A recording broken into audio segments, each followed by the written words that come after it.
la reine s'est félicitée du prince Charles et du prince William pour leur travail acharné en faveur d'un meilleur débat sur les défis environnementaux auxquels le monde moderne est confronté.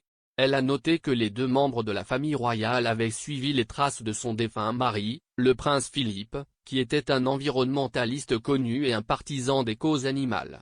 Sa Majesté a déclaré, le prince Philippe a toujours été conscient de ce sentiment de passer le relais. C'est pourquoi il a créé le prix du duc d'Édimbourg, qui offre aux jeunes de tout le Commonwealth et au-delà la chance d'exploration et d'aventure. Cela reste un succès étonnant, ancré dans sa foi en l'avenir. Il a également été l'un des premiers à prendre au sérieux notre gérance de l'environnement, et je suis fier au-delà des mots que son travail de pionnier ait été repris et magnifié par notre fils aîné Charles et son fils aîné William, admirablement soutenu par Camilla et Catherine, plus récemment au sommet de la COP sur le changement climatique à Glasgow. Discutant de la perte de son mari depuis 73 ans, la reine a admis se sentir triste à l'idée de célébrer son premier Noël sans lui.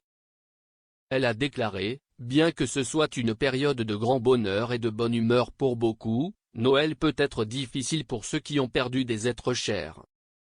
Cette année, surtout, je comprends pourquoi.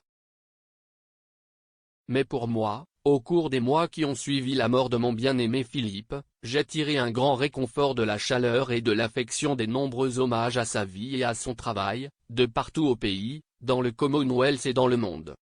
Son sens du service, sa curiosité intellectuelle et sa capacité à s'amuser dans n'importe quelle situation étaient tous irrépressibles.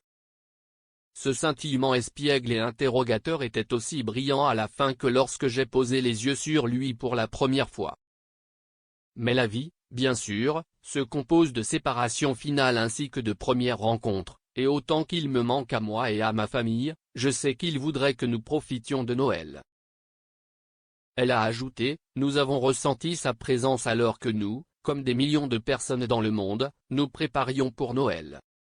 Bien que ce soit une période de grand bonheur et de bonne humeur pour beaucoup, Noël peut être difficile pour ceux qui ont perdu des êtres chers. Cette année, surtout, je comprends pourquoi. Mais pour moi, au cours des mois qui ont suivi la mort de mon bien-aimé Philippe, j'ai tiré un grand réconfort de la chaleur et de l'affection des nombreux hommages à sa vie et à son travail, de partout au pays, dans le Commonwealth et dans le monde. Le duc d'Édimbourg est décédé à l'âge de 99 ans en avril. La reine a célébré son premier Noël sans son mari au château de Windsor, où elle a été rejointe par le prince Charles et Camilla, la duchesse de Cornouailles. Le prince Édouard et Sophie, la comtesse de Wessex aux côtés de leurs enfants étaient également présents.